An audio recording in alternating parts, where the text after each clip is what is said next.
Okay, ladies, whenever y'all are ready to get started, go for it. All right, so welcome to Navigating Inquiry with your Technology Toolbox.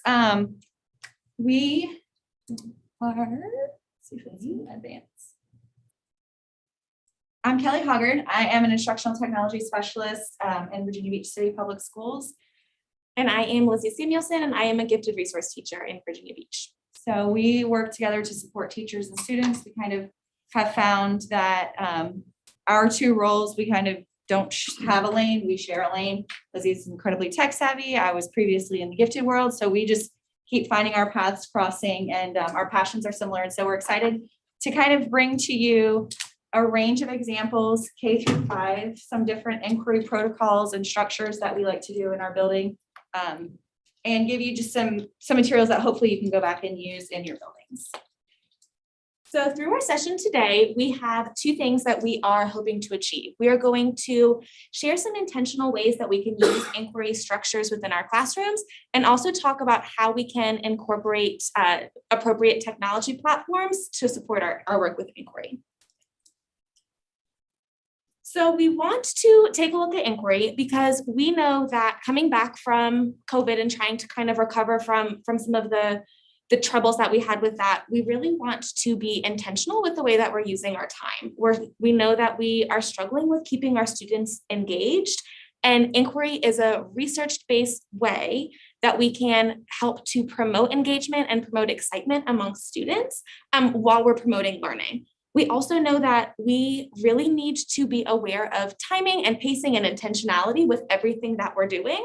So we're really hoping to get across how inquiry and intentionality really converge together to support student growth and engagement and excitement.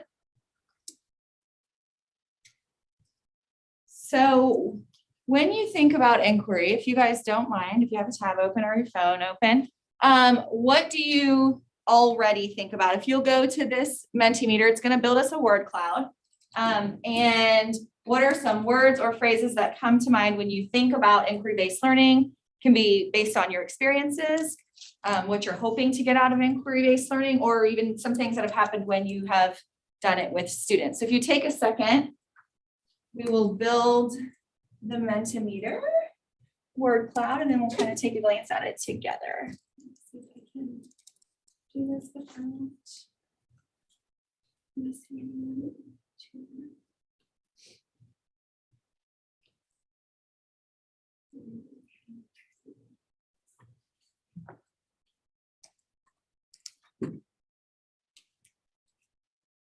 All right, let's see some live results here.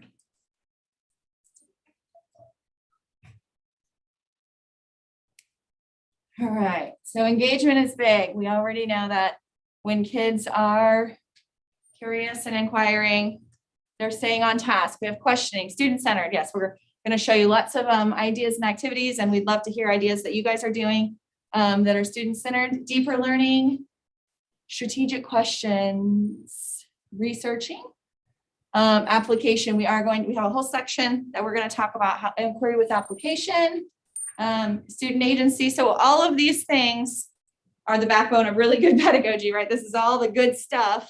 And if all the good stuff is wrapped into inquiry-based learning, then we know for sure that there's a place in every classroom for it. If we can get all of these things, then we know for sure that it's worth our time and it's worth our effort. And So, ladies, can I pause y'all for 1 second? Yes. For the late people in the chat or in the virtual session, did y'all have a link to your presentation? there is in SCED, or it's We can pull up the the Bitly real Bitly. quick. It's Bitly Inquiry Vista Inquiry Vista 2021. Perfect, thank you. So clearly, some of you guys are already doing inquiry, right? Inquiry-based learning in your classrooms or in your schools and buildings. At any point in time, we definitely want you to just chime in and share. If you've done something similar to what we're doing, or a spin-off, or better, please, Lord, share. We definitely want all the ideas. We are fans of sharing and collaborating. So sometimes when someone says something like inquiry-based learning, problem-based learning, project-based learning, we hear, what about time? What about standards? What about grading? I don't know if my administrator supports that. All of these things are real concerns for teachers. They are real things to us. But what we have really tried to work hard with the intentionality piece and the purposeful selection of which protocol we're going to use or which structure we're going to use with teachers. And we buy time because we're pre-assessing kids through an open-ended activity at the beginning, or everything, the questions, the materials, the artifacts, they're aligned beforehand. Inquiry is not just a free for all. It's not like, here, go learn some things about some things, or tell me what you want to learn about, which there's a place for that. But when we're talking about the intentionality piece and the intersection of being intentional and doing inquiry, you actually are going to buy time. You're going to hit standards harder. You're going to get pre-assessment and assessment data throughout, formative information and anecdotal. So it's so worth it because you're gonna buy back all these struggles. So last year I had a teacher come to me and she said, I remember we did an inquiry one time and it was really great and I'd love for you to come in and do an inquiry. And I said, okay, well, that's great. I love inquiry. We do a lot of inquiry. Can you tell me a little bit more about what we did? What are you hoping to do? What are you hoping for your students to learn? And she kept saying, I really want to do the inquiry. I really want to do the inquiry. So I started to use some questions to kind of understand what exactly she was hoping to do. Because when we say we want to do the inquiry, that could mean a million different things. There are a lot of different structures for inquiry, a lot of different purposes. So through our questioning, we talked about what she was hoping to get out of it. And we actually came to the conclusion that she really didn't want to do inquiry. We wanted to do something that provoked critical thinking, which was totally okay. But we were able to understand exactly what her goal was, what she wanted to get out of our lesson. So we broke down the intentionality piece into kind of 3 different categories or 3 different ways of thinking. The first thing to think about is being intentional with your planning. So what standards am I trying to have my students be exposed to or show understanding of? And what is my end goal for all of this? Kind of beginning with the end in mind. So thinking about vocabulary that you want them to either use or be exposed to, and some kind of key details that they should walk away with. With the implementation part, we're thinking about what materials do we know that we have or we have access to, and what exactly do we want them to do? Are we focusing on communication, on collaboration, on creativity? Because whatever procedures we're trying to focus on will drive the inquiry structure that we use. And lastly, being intentional with our assessment. What kind of anecdotal notes or data are we hoping to gather through our inquiry activity that we're doing? And so Lizzie and I are instructional coaches. As a classroom teacher, these same questions would apply. If you're meeting with your grade level, if you're sitting with your team, if you're an administrator and you're talking to a group that's saying we want to start this, or we're having some trouble managing it, I think these kinds of questions, we use them when we're working with grade levels or even one-on-one, like she shared the coaching story, to make sure that everybody has clarity. So because if we are coaching and we have the idea and we're like, oh, we can do this inquiry, we can do this launch, and we're going to get so much information, but we're not in the classroom when it actually takes place, and the teacher didn't have clarity, then the inquiry may not be as effective as we had hoped it would be when we kind of were brainstorming at the table. But if we use the questions and the teacher's the one giving us some feedback and we're giving ideas and we're sharing the information and we're all kind of on the same page, we know whether we're in there or they're running it on their own, whether we're co-teaching it or not, everybody has clarity. So then the kid benefits. So obviously you're at a tech conference. So we wanted to make sure technology is it's super powerful tool with inquiry. It gives them so much information, knowledge right there at their fingertips, so many applications for sharing, for documenting, for researching, for connecting, for putting their products back out. So we wanted to share today, we're going to share a couple of examples within these applications. There are tons of other great applications you can use. Just goes back to intentionality though.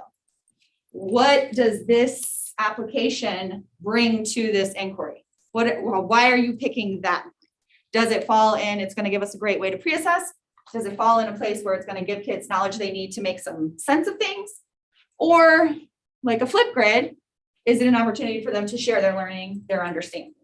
So we are very, very intentional with which of the applications that we're choosing. All right, so when you look up here, these are all the reasons we inquiry at the beginning. So when you think about inquiry to open up a unit, you're building kids' background knowledge. You're kind of leveling that playing field. If everybody doesn't come to the table, they're going to have a little bit of exposure before you start direct teaching, before you start assessing. You're making it accessible to all learners. There's no right or wrong answer. There's no test. So everybody kind of gets a fair shot at it. You're building excitement for the unit. You're giving them a chance to investigate. It's open-ended. You're encouraging questioning and wondering and excitement before you've started. So sometimes what we do, teach like 1/3 of the unit. And then we're like, oh, I'm going to open it up and see what they know about it. Well, of course, now they know things. You know what I mean? Or shuffle that back a little bit with some of these protocols and structures that we're going to share with you. Open the unit cold. Let them dig in, let them play, let them explore, let them share what they know. And then you go into your teaching a little bit more purposeful and intentional because you already have some data. You have some, who are my ready to goes with these units. So, Wasserman, anybody heard that? Do you guys use this structure? Good, even better. So we're gonna give you a lot of resources in our presentation about the Wasserman. We're gonna give you some examples on the play, debrief, replay kind of a model. We love Wasserman because kids like to play, like that's their nature. They want to explore, you give kids manipulatives and the first thing they do is build towers, right? And you're like, no, that's place value blocks. That's not what we're doing. But they want to play. And so, mask. The Wasserman structure is set up to allow kids the chance to explore. And then there's structured time to kind of have a conversation and a debrief. And then they get to go back and explore with a little bit more of a purposeful exploration. So have a little bit of open-ended exploration. And then there's a little structure. And then there is a chance to debrief. So there is a link to an explanation. So these are just screenshots. There's a link that kind of outlines like, what is the teacher role? If I was going to use a Wasserman at the beginning of a hook, what's my job in all 3 chunks and what should the kids be doing? So this is all available to you in our presentation. But essentially, you have some artifacts. Go back to that intentionality. What artifacts am I going to choose based on what standards I need to cover? Primary sources, actual tools and equipment. Maybe it's books, maybe it's pictures. Kids get some free time. We give our kids a recording sheet. We use a very similar recording sheet from K through 5. So our kids are like, okay, I know what to do. Like, give me my sheet. I'm ready to rock and roll. One side of our sheet has, and we do have some examples, but one side of our sheet has a place for observations. We tell kids, write what you notice, write what you see, what you observe. And then we have examples for you guys too. But then the other side of our sheet is for them to just start writing down questions. What are you wondering when you look at something? Simple as, why is it this color? As deep as, I think it's this, but I'm wondering how it affects that. So we see it is yellow up to, some deep questions. They get time that's not guided by you. And it's so hard as a teacher, right? Because you're like, so what do you think? Did you notice? Blah, blah, blah, and you just want to like give it. You get to be quiet. But what you also get to do is you get to write. You get to observe. You get to take a few minutes to see, oh, I hear you two talking about, all these things you already know about weather. And I'm going into weather. And you two clearly have a passion for weather. Right there. You know what I mean? You get a few minutes to do that. And then you move into the debrief. And the debrief is a structure where everybody pauses. They take their hands away from the material. They look at what they got. They get a chance to share and collaborate and look for trends. Oh, you noticed this? I also noticed that. But did you notice this? Don't touch the materials. Take a minute. Process with a friend. We do a quick little whole group process. Then we ask kids to drill down and think about, in the replay, one thing they're wondering about still. One tool they want to know more about. One of those articles they want to read a little more closely. We give them another small chunk of time to maybe answer one of their questions or try to get to know one of the tools a little better. And we ask them to take a little time just to replay, but not so broad. So they kind of get a chance to like, okay, I looked at everything. Now I want to look at this thing a little more. So let's give you a few examples. So these 5th graders were getting ready to open up a unit on metric measurement. And they were going to do, what is it called? King Henry died by drinking chocolate milk. King Henry died by drinking chocolate milk. That's how we get them to know it. And I said, or maybe we get them to play for a little while and then they start making connections and they start understanding that this vocabulary means 10 and this vocabulary means 100 and there's 10 of these in this. And this was just like the first day. They hadn't hoped it or talked about it. And they just played and they measured and they compared things and they just kept shouting things out. We did a pause and a debrief. And what are you noticing? And by the end, so the top things are they're noticing. They made this kilo, hecto, deca chart here on the first day of the unit. Like they made it. They were like, wait, no, kilo's got to go there. Okay, so make that one this. No, move deci here. They're telling me where to draw it and they're figuring it out because I noticed that 10 of these is this. And I'm like, give them and share, they're pouring water, they're measuring, they're comparing. The teacher was like, well, there's King Henry. I'm like, yeah, King Henry's good. I think we're good. Like, what else can we do? So we figured out, okay, what next? Because clearly they were making those connections. We built in some vocabulary. They had a little bit of a deeper meaning than King Henry.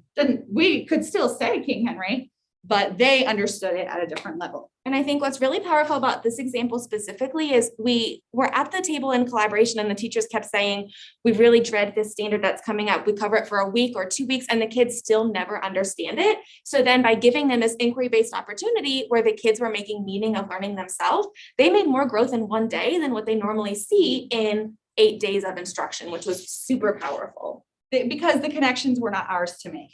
They were theirs to make. They were understanding, oh, this means this. Okay, so this means, this centi. Okay, and then people were like, wait, oh, like century. You know what I mean? And they're just kind of like little, those synapses and you kind of see it in real time. That's the best part about inquiry because in real time, kids are, if you didn't know it, but you're like, oh, okay, it's making sense to me. I feel this to 100 now. You know what I mean? And they're just, it was crazy. So that's one of our 5th grade groups. This is 1st graders. So these guys, we were going into plant units. We do a lot of frames of the discipline. So we work with our kids from kindergarten all the way up to 5th grade. Thinking, working, speaking, writing in the discipline. So our kindergartners are talking about meteorology, like meteorologists. Our 1st graders are talking about physics and motion, like physicists. And they say like, well, a physicist would tell you that blah, blah, blah, blah, blah. Because we want them to know that no matter how little they are, the work that they're doing is meaningful towards a possible job role in a field one day. So this was just, let's get outside, let's notice and let's observe. If we know we're going to think about plants, what do you notice about plants? What are you still wondering about plants? What does the work of a botanist look and feel like to a 6-year-old? And then, so they went outside first, and this is kind of backwards. I should have done it the other way. They went outside first and they played. They came back in. They jotted some notes because you can't give them paper outside. Look, that paper is blowing all over the place. And they have to touch anyways. So we played and looked and observed and talked and they came in. They did their sheet. They came back and then we did our debrief and they built that frame of the discipline. What is the work of a botanist? Those are, 6-year-olds explaining. They do this, they say this. Did they build that anchor chart during the debrief time, or was it after the replay you went back again? So for this one, we didn't replay because we didn't go back outside. Okay. So technically we should have gone back outside, but we did not. We did this in lieu of. And so our kids, like I said, these are hanging in classrooms all throughout units. Whenever they start a new unit, they kind of do these historians, environmentalists. So they know the structure. They just worked as it, and then they told us the things. So that black part is kind of always in the flow for our students, but we get them to fill out the outside part. And we have kids making their own in the upper grades. They get the structure like in a seesaw or in an activity, and they work on it with a partner. So here's another Wasserman. We have this amazing trunk that comes from the Mocha Museum of Contemporary Art, and it has actual like animal pelts and skulls and teeth, and it's for animal adaptations. And so whenever they open the trunk, we're like, get the trunk, put our names on the list for the trunk. Because listen, like 3rd grade, they have animal adaptations. Put that trunk out, we make stations. One's pelts, one's claws, one's teeth, one's poop. They're literally analyzing poop right here. We walk around, they're like, did you see this? Did you see this? This one has look at this, why are the eye holes on the side instead of on the front? No, that's a great question, put it on your list. They're writing things down, I'm like, this is big poop, this is tiny poop, what do you think about poop, you know? And they're like, all of this is the debrief.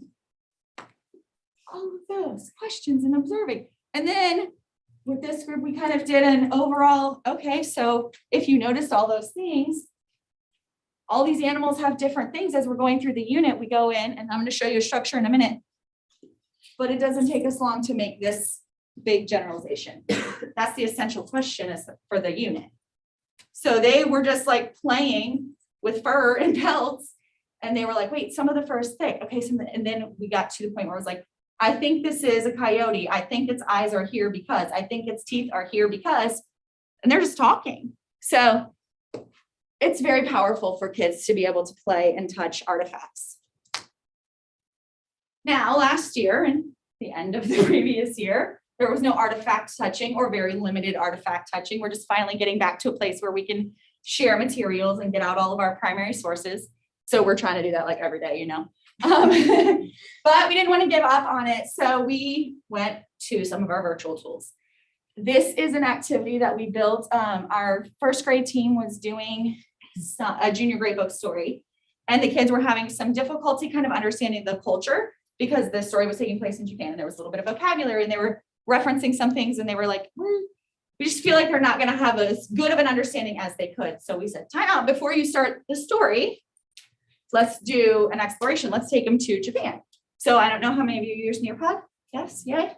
So you've had these experiences. So we just gave them links to music, to food, to dress, to things that typical kids would do at school. And we gave them time to explore, click around. And then we just converted our regular recording sheet into a seesaw activity. They went on a Nearpod field trip. And then when they went in the story and there's a kimono, oh yeah, remember in the video, the little girl showed us how to wear it, why she wore it. Connections, connections, connections. So then accessing the literature isn't hindered because of their lack of background knowledge. This was like a 35 minute activity, but it opened up so that the teacher didn't have to stop reading 25 times in the story and make some sense of the story to the kids. Here is similar, but for our third graders, same kind of thing using Nearpod, going on a VR field trip. All these resources, we linked everything. So if you like something, but you're like, oh, I don't do ancient Rome, I do this, I want to tweak it. Everything is in there. You can have it all. You can change it all to whatever you need. We had them going on a field trip. No, you're fine. And they used Google Earth, some website images. The cool thing about this one is that at the end, we opened it up to what is something that you would like more resources and information on to do some independent study. So kids had the opportunity to pick some other things. So all those are, it's just a little smattering. We thought we were being a little extra already. Notice, wonder, and conclude is very, very, very similar, but we always try to close it out with not necessarily a replay, but more of a what conclusions. A lot of times we do this in a language arts content integrated block. So the first two parts, the noticing and the wondering, are very, very similar, but then kids are drawing conclusions and backing that up with whatever they noticed in their actual information. So this is launching the Civil War. We launched it in the language arts block. We used those intentionality questions and picked out some short passages, some articles, some primary source documents. The little boy on the first thing was reading a little passage from a journal of somebody in the Civil War. They had to listen to a historical podcast, watch video. All of that is open-ended. I'm not telling you what you have to get out of it. I'm still wanting you to notice and I'm still wanting you to wonder. They did their noticing and wondering. Then we opened the floor for drawing conclusions. So based on what you saw across a few sites or pictures, what information and what conclusions can you make? They use this set of resources. So we just put this in our Schoology and we had a big folder with some subfolders in it. They went back to the articles in small group reading. They made questions using like the VDOE question stems for language arts out of these resources. So kids were digging into the resources initially just to build a little background knowledge and start thinking. But then they had some intentional tasks throughout the unit with those resources. So we didn't have to find resources twice. Same resources, lots of different uses. Kids get to answer a lot of types of questions and they become kind of experts. So that is that. Are we overwhelming? Do you feel like it's just like dump, dump, dump? It's okay to check in and tell us. We wanted to share things, but we also want to get input. So has anybody like tried something like this and had some success before we like just throw a few more ideas and then switch gears a little bit? No? So when you talked about I'm noticing like connections to the preschool curriculum that we use, and that the creative curriculum is inquiry based, and that we always start with the exploration of the topic. Yes. And we just ask very broad questions, and then throughout the weeks we ask more specific ones. So I'm feeling some validation.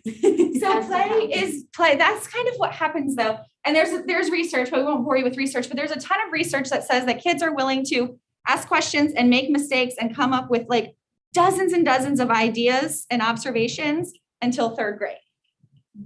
And then it's like, it goes from here to here. I mean, it's a significant drop.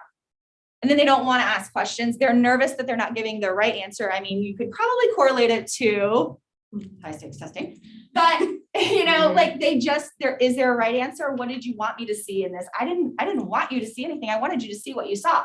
What did you notice? Because 10 times out of 10, what I found in all of these, I did not know that King Henry nonsense was going to go like that. I mean, I left there like, I'm out. Like I can retire today. They were talking about this takes 2 weeks. It's horrible. They don't know anything. And I'm like, holy moly, they figured it out. They didn't know. They figured it out. And it wasn't like an all day thing. It was a math block. Like we committed a math block and I just saved you. We just saved ourselves because it wasn't me. The kids did the work. So valid, because what's good in preschool really still is all the way what's good all the way up. You know, our 5th graders, you see them, their heads together, bottoms up, making a mess, shouting out, write this on our sheet. They usually are like 1 sheet per person team because they gotta touch it. You write it, we'll switch. Integration is super important. So kids don't obviously learn in these silos, right? We know that it makes sense to them when they learn it across. I want to draw conclusions about social studies. You know what I mean? I want to ask questions about a content area. So one of our fabulous 2nd grade teachers asked, she's doing this program, Letters from Afar. I don't know if you've heard of it, but so you get a letter from a real place and they tell you about the place and experiences from that place. And so they've been doing it and they were really using it mostly in language arts. And she was like, how can we open our economics unit with some kind of inquiry or exploration besides talking about money? You know what I mean? It's kind of like they have to know about jobs and they have to know in the unit before that about how geographic location impacts lifestyle and that kind of thing. So they're coming off one unit, they're reading these letters, they're going into another unit. And we're like, let's make some sense of all of it for kids. So they took their letters, they had like 5 letters to that point. And we talked about, I gave them a slideshow so that Hawaii, it was full of pictures of Hawaiian markets and like different types of jobs and careers, but I didn't tell them that. So there's somebody like a tour guide giving a tour of a volcano, and there's a fisherman, and then there's a little like smoothie shop and whatever. And then what the markets look like. We gave them each a market slideshow. And we said, like, write down your noticings, write down your wonderings. Instead of debriefing and then going back into it, we said, I gave them the black question at the top. Just finished geography. What do you know about it? Then I box it out and I write whatever they say. So that's what's underneath it. And then economy. What do you guys already know? Someone says, I think it's about how people make money. I'm like, sweet Lord, give them an AP, right? So we were writing and they're like, oh, so then kids are like, well, if it's about money, then it's probably about jobs. People have a job to make money. Okay, we'll write that all down. Now go back into your slideshow, thinking about this big question. What do you think in Hawaii? So they don't give me the titles, but they start saying, oh, well, it looks like they're selling to people this. It looks like they're doing this. These are some jobs that they have. we're just like blopping it all out. I'm purposefully sorting it into groups because we're going to go back and give it a title, but they're just saying things, keep their sewing lays, they're doing this. Eventually, this is what we end up with on the second day of the economics unit. Goods, services, jobs, and geographical impact. That's like the whole unit. So now you just give them the chance to apply that to another situation so you can see, do they really have mastery? And if they don't, then you're just supporting who needs to develop their mastery. You're not teaching goods on Monday, services on Tuesday, money, jobs. Oh my gosh, this is an 8-day unit. It's taking me forever because I have 20 minutes of content time. No, we can buy time. We can still hit standards. We can review standards that we finished while we're also exploring standards that we started. So inquiry is very cool for us, as you can see.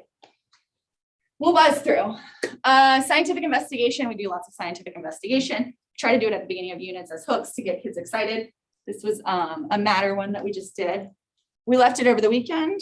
Thank God it didn't stink so terribly because we were like, this is going to go really bad or really cool because we did it on a Friday and we were like, I don't know what that vinegar is going to do, but of course it turned the egg into the jelly and then there was the brown egg with the Coke. So they're just like making our big goal was the 0 objectives, like scientists observe, scientists make predictions, those kinds of things in first grade. Beautiful. Like checking the box, they got it. 4-question strategy. Do you guys use 4-question strategy? So we kind of moved. Okay, so we got Wasserman. There you go. Got Wasserman. We moved to Notice Wonder, which is very similar to Wasserman. Scientific investigation. I think everybody does scientific investigations. You do 4-question strategy? No, I just learned about it. Oh, good. Someone else here does it. That's awesome. We did put links in there for you to see what 4-question strategy is. But essentially, you're just giving some structure to kids to outline what materials do we have? What do you already know about this item? What material would you change to get an outcome? And that develops their testable question. There is a link in there that you can see like exactly what we say to kids to get them to a testable question. This is a very funny experiment, actually. The kids are doing rocks and different liquids and like for chemical weathering, and our reading specialists, we share an office. We didn't talk about that in the story, but it's very funny. The kids are super serious about these rocks because they're watching them over a really long time. We started at the beginning of the unit and then this one they did do over an extended period of time.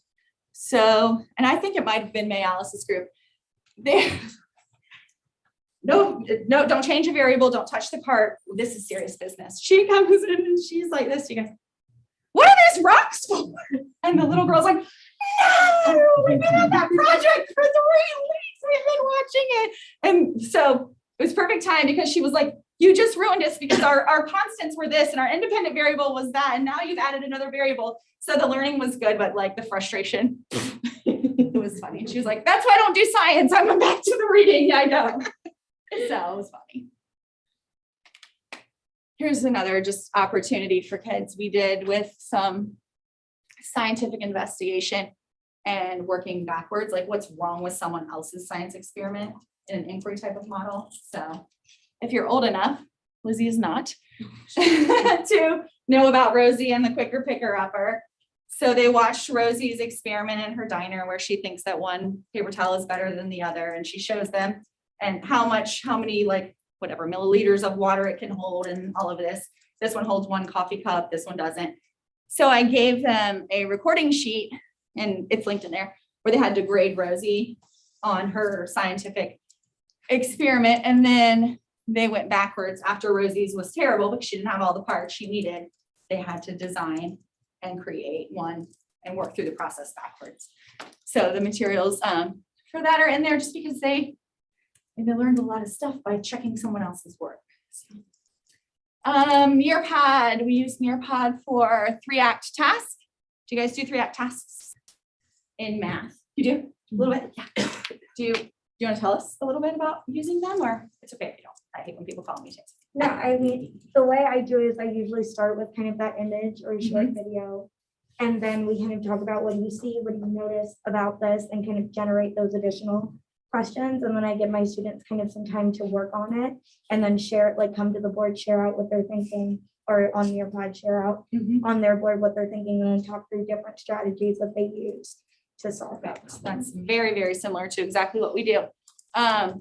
Giving the kids that little image or video to kind of hook their thinking.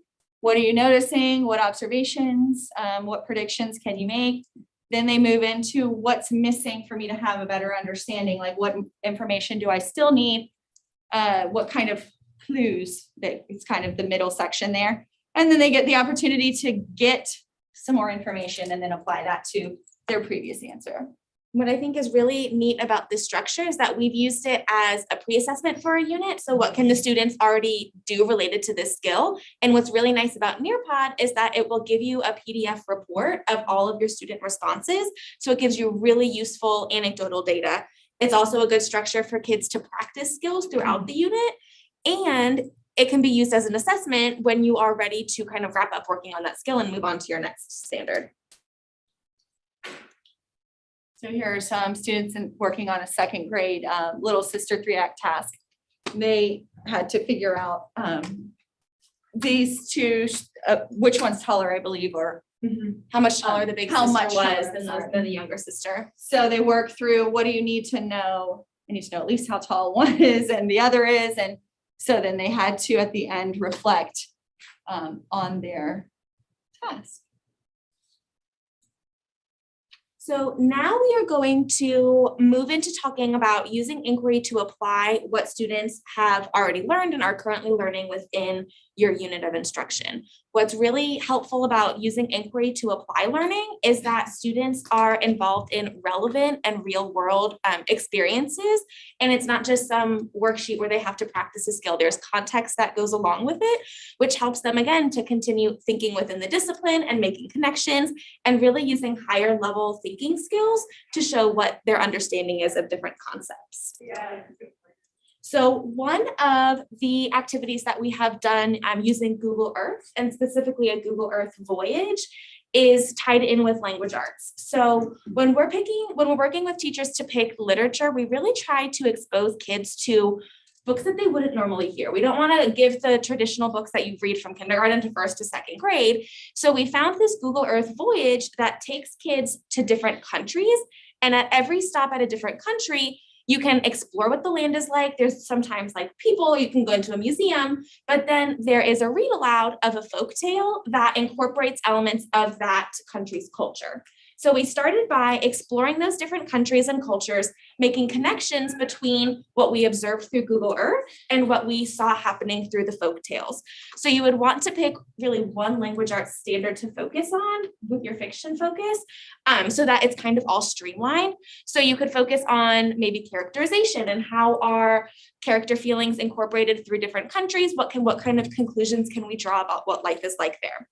After going through the exploration, students then took it a step further and they chose their own country that they would want to learn a little bit more about. They researched what life was like in that country and then wrote a folk tale to add to our bookshelf that kind of mimicked that same style. Their folk tale had to incorporate elements of that country's culture in some way. So it was a really neat activity to use Google Earth to expose them to other cultures, but also we really were intentional with our language arts standards that we were focusing on so that it was streamlined and it was a good use of everybody's time and we were able to get really good assessment data from that. That's always what people want to know. Like when they're done with this, how does that give me something that I can report to parents or put into a data sheet? Or so if we know the standard and we're intentional up front and we say this is how it's going to align throughout, that then people want to try it because I think every teacher wants to try new and innovative things. There's just a concern that I still have all these things that I'm responsible for.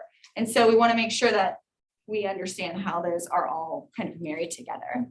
Where did the voyages, did you create them on your own or is it a? So I actually found a Google Earth Voyage that was already put together. And when I saw that, I was like, oh my gosh, this would tie in perfectly with language arts because it had folktales from all of these different countries.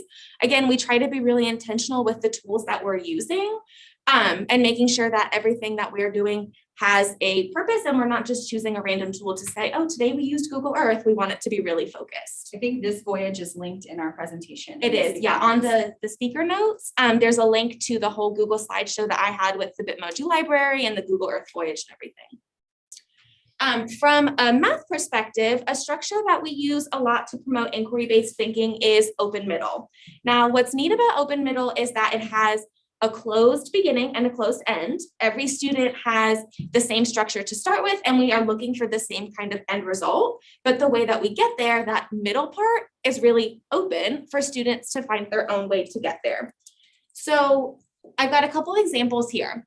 Now, these 3 different screenshots actually focus on the same standard. So this would be really aligned with 2nd grade, thinking about adding 2-digit numbers together.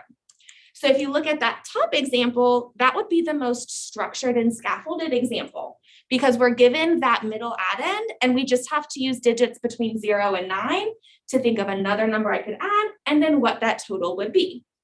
This middle example here is a little bit more open-ended. So they're using, again, digits 1 through 9 and thinking of 3 different numbers that I could add together and then finding that total. The example at the bottom would really be for our group that's ready to go, because if the standard is asking students to add 2-digit numbers together, well, that problem has them adding 3 3-digit numbers. So it's giving them that opportunity in a low stakes environment to really see what they can come up with and see what they can do.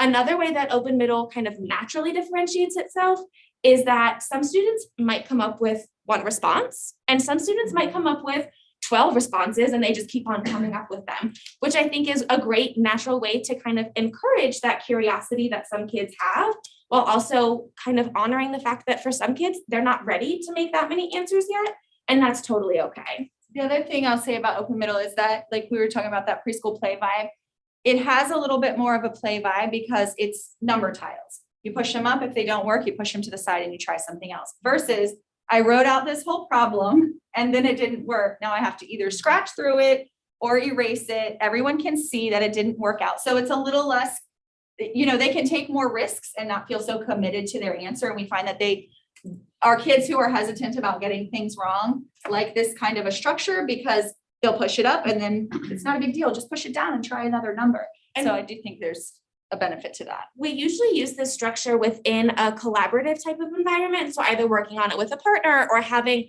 maybe the whole class is working on the same problem, but there's groups of students who all have their own anchor chart and they're listing all of the different solutions that they can come up with, which again makes it really that kind of pressure to always be right and always have the right answer and do everything the right way the first time is kind of taken away a little bit. This structure can also be used in grades as low as kindergarten, and I'm sure probably even adapted for preschool. And it focuses mainly on computation, but also on numeracy. And there are examples that bring rational numbers in also to really help kids apply some of those skills that can get a little bit mundane to practice comparing fractions over and over and over again. When it's open-ended, that engagement really sparks up pretty quickly. And you don't have to make them. Openmiddle.com. They have a ton of them pre-made. You can search by grade level, you can search by standard, by mathematical strand, and we linked in the speaker notes again. There's it's right from the Open Middle website. They have a document that has every grade level listed, and when you click on first grade, it takes you to a slide deck that has every first grade problem right there in Google Slides. If you go to openmiddle.com, you can search, again, it's just like tabs for each grade level, and then the different domains are listed there. So if you're looking for numeracy or computation, you would just, it's a little bit easier to navigate that way. Open Middle is also a really cool, not at the teacher table task. You know how sometimes you're like trying to find meaningful things for kids to do when they're not with you? They stay on task because they're trying to find more answers. They like the puzzle vibe of it. So it's kind of like you're playing a game and you're kind of like doing worksheet, you know what I mean? Like, so it's a very meaningful task that you can send kids to do as an independent or a collaborative task when they're not. And like Kelly said, there's practically no prep when you're getting this ready, which nobody has time to do a lot of extra work. Once you make 1 through 9 work for once like you make your 25 tile minutes. sets, then you are good to go. And it's the kids love it. Something else that we have used Flipgrid for is our flip hunts. Now, flip hunts are really, they're very exploratory, pretty much a scavenger hunt style activity where you would provide the students with different prompts. So in our example here, this was taken from a first grade unit on seasonal change. Can I just interrupt you? Yes. We did this during COVID when Oh, yes. everybody was at home. because we're trying to figure out like, what are all the open-ended options? If you're at your house and I'm at my house. And so we were like, well, let's try a flip hunt because it gives them a little bit of structure in what items they could pick from, but it's more open-ended and they can show us in any way that they want. And so I just think that's important because these are, some are virtual, some are face-to-face, some can be, now that we are face-to-face, they're still good virtual options. So Yeah, we have, since we've been back in the building this year, we have used a couple flip hunts, especially with Dot Day back towards the beginning of the year. We did a Dot Day flip hunt, which is linked in here as well. And all of the creative prompts had them focusing on growth mindset and creativity within the context of the dot. So for this example, like I said, they were focusing on applying their understanding of seasonal change. So when designing each of the different prompts students could choose from, we really focused back on that intentionality piece, making sure that all of the prompts aligned with their content standards to show whether they were understanding what they had to know. So So nobody's trying to watch 28 flip grids that are like a have minute nothing to each. do with what you're And teaching. not even know if kids know anything about seasonal change. You know what I mean? That's a lot of time if you're going to make something like this and you're going to use it to pre-assess or assess what students have learned. You want to make sure that you're super intentional about how you structure those options so that you get back what you need to use for real data. And it's all in we gave you all of our examples and you can link to them and change them. Some of them we don't have access to. Okay. We'll go back and make sure. We do have, because I know it's always fun to kind of see what the kids came up with. We have 2 short examples from that seasonal change flip grid that we wanted to show you just because I feel like it's helpful to see what an end product could look like when doing something like this. So this first one that we're going to look at, the student chose the prompt to think about emojis for all seasons. So they used the tools in Flipgrid to create different scenes, and then she voice recorded to explain what was happening in each of her pictures. So let's go ahead and take a look And they always want to use those features. And So when- way is really good. and have it be purposeful. Otherwise, they're like doing this beautiful message and then they just put like 97 rainbows and you're Yeah. like, that doesn't even go with the topic. So yes. Winter, people play hockey. In winter, people also build snowmans. And animals have their babies.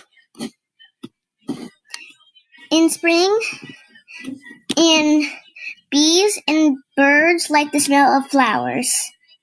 And What's going on at home? in the summertime, people ride their bikes, have campfires, and ride horses. Aries right. In fall, butterflies fly in the sky, apples grow on trees, and people rake the leaves. So we were talking about being intentional with the technology tool that we select. Now, like you were saying, kids always want to use these features. They're always trying to add emojis to what they're doing. So this was the perfect platform. And it showed us that she had understanding of the content and also understanding of how to use that tool as she added all of her embellishing details and all of her glory there. We've got another example that we'll probably watch part of where she chose to create a 4 seasons fashion show. So obviously this would be a task that would lend itself to at-home learning. But again, she's really thinking about what each season is like and shows her understanding of the weather and what activities you might do during the seasons. Hi guys, today I'm going to be doing the scavenger hunt. First up is my fashion show. First up is spring. The weather is kind of warm. So what do you wear in spring? Legging,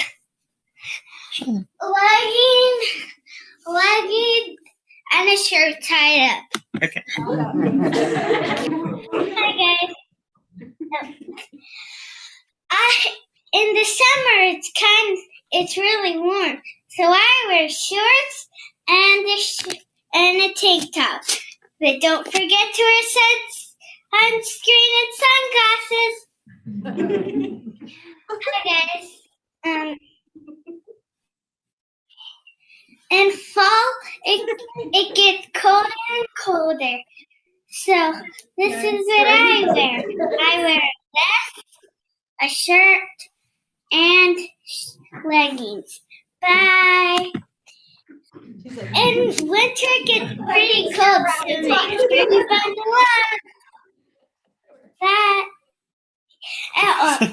And I wear leggings, a long sleeve shirt, and a shirt. A jacket and gloves and a hat. Bye.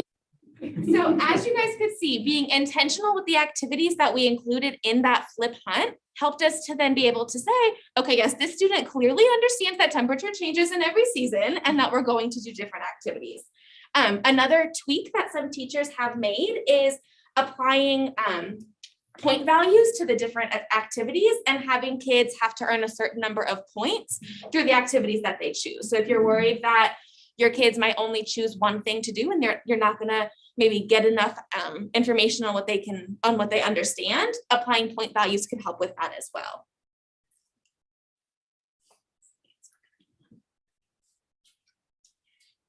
So another structure that we use to provide inquiry through application is using Nearpod for claims, evidence, and reasoning. So within the claims, evidence, and reasoning structure, we begin with some type of scenario or open-ended question. Usually the question has multiple answers that could be correct, but the purpose is for students to go in and really do some learning for themselves, either through research or hands-on experiences or through analysis of primary sources. And as they're doing that learning, that research themselves, they're recording evidence. Once they have recorded all of their evidence, they really have to think about the information that they have gathered in order to make their claim. So when they're thinking about their evidence, that would be the reasoning skills coming in. And as they are using that evidence and reasoning to make their claim, we're really drawing conclusions, and then they're sharing their answer with the rest of the class, providing the evidence and reasoning to support it. So one of the tools that we use within this structure is Nearpod. So in this example, we had a NASA monthly mix-up. So there were solar flares that interrupted satellite communicating data on how much snow and ice there was within specific months. So students started by looking at maps that showed the snow and ice totals. And their goal was to think about what months the maps were representing. So as they were analyzing the maps, they were writing down the things that they noticed and observed. Their reasoning skills would say, okay, so this month has the highest total of snow and ice. And I know that in the winter months, we would have more snow and ice than in warmer months. So I can conclude or claim that this map would be taken from the winter. From there, they were given an additional set of maps that showed foliage coverage. And they had to kind of go through that same process again. This time they were revising or confirming their initial predictions based on additional data that they had gathered. So this one obviously is a little bit more in detail. This is fourth graders and their weather unit, but we do claims, evidence, and reasoning as little as first and second graders. It's obviously their reasoning is a little bit more abbreviated, but if the objective is to draw conclusions in language arts, then you can be doing claims, evidence, and reasoning. It's pretty much as simple as that. Another example from fourth grade was when they were studying weather. We started with this question, what is the worst hurricane? And that word worst was chosen intentionally because it can be interpreted in so many different ways. When thinking about hurricanes, we provided a spreadsheet that had specific data included on it. So we started by thinking about some major hurricanes that we've experienced within the past couple centuries. And then we gave them data such as wind speed, such as how quickly the storm moved. They thought about the cost to repair damages, how many people were killed. And then they also used this ArcGIS platform to look at, it was a time lapse or a map that showed what the land was like before the hurricane came. And then it really helped them to visualize and understand the destruction as they saw what the land was like after the hurricane had come. I didn't build that map, and whoever did is a sheer genius, because when they slide that on that far left, there's like a little gray line that goes down. They slide that over and it literally shows them the houses that were there They slide it over, the houses are gone. They're demolished in piles. I'm like, I don't know who made this, but I just love you to pieces because they were it was like real time. They were just watching. They would go over the water and they would see all these boats that were on a, like on a dock or a pier or whatever. And they would slide it over and the boats were on top of each other. And they were like, oh my gosh. And you want to talk about engagement. They were like, how much damage? How much do you think this costs? We need to research that. I mean, it just the exploration for 5 minutes on the map opened up the whole thing. And what we've seen throughout this lesson specifically is that since we chose that word worst and it can be interpreted in so many ways, it really made it accessible to all kids, because for kids who like numbers make sense to them, they would choose to maybe focus on the number of deaths from that hurricane. And then that would be their evidence and their reasoning that they would share with the rest of the class. For kids who are ready to kind of synthesize multiple pieces of information, they could take the videos that were linked along with some of the actual data, along with their time lapse from the map, and have multiple data points that supported their argument for the worst hurricane. So we have 5 minutes, but I just want to tell you like a 10-second I know what you're story. saying. I know, sorry. This little guy here who is presenting can't decode cat in the 4th grade. Can't write a sentence on his own. Can't read a DRA 2. This kid analyzed some weather data, wind speed, all the numbers are his jam. The wind speed, the cost, and he's up here presenting. That's his teacher on the ground. And she's like, Winston, like, where are you? He's up here and he's like, well, this one is clearly the worst hurricane because it costs the most compared to this one. And all the numbers, and like, it was just like, and she's like, I'm over here sorting like letter tiles. And I'm like, this is why inquiry matters, because Winston can soar at inquiry. He can present to the whole class and tell them things that they didn't know. And Winston normally can't do that. So that's why it's so important, you guys. One last structure that we wanted to talk about is argument-driven inquiry. Now, this is very similar to claims, evidence, and reasoning, where you begin with an open-ended prompt or question. The students work collaboratively in groups. When I've done this, I usually try to provide hands-on experiences, such as a scientific investigation, as their learning opportunity. And then from there, they gather data, they analyze it, and they come up with a claim. What sets argument-driven inquiry apart from the claims, evidence, and reasoning is this steps 5, 6, and 7.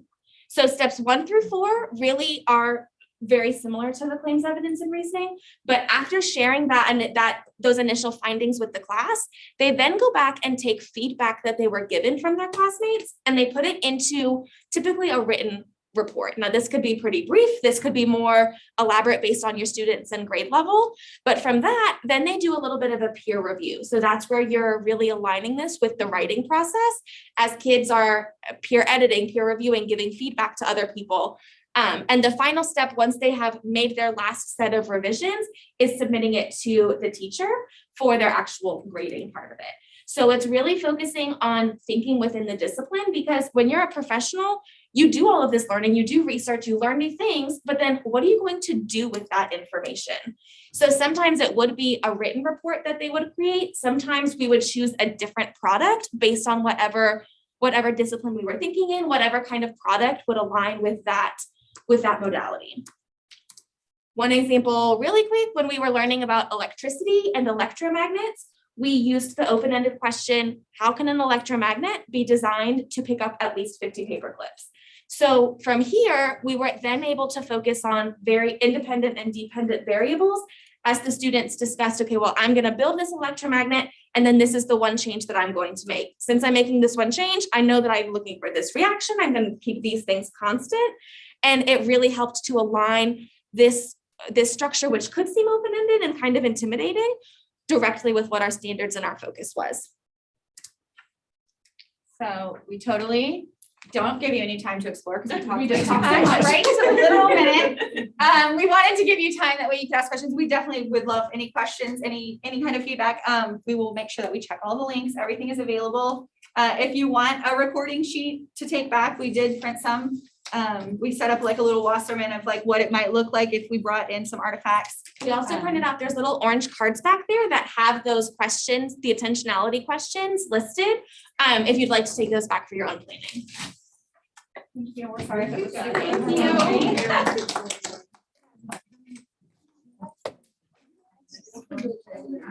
you. I have, so I have Not five. necessarily 5 different places. Yes, I'll just, I'll also. Those second graders shocked us, honestly. Like, it just, It was on the first slide, but I had to just type it. yes. So they got a letter from each one of those places. But you don't But you don't to, have, like- that's what I was gonna say, you don't have to have the letter. You mind if Um, Yeah, do you mind if I Or get you that could too? I never got honestly it. Give them a little blurb about fake it. the letter?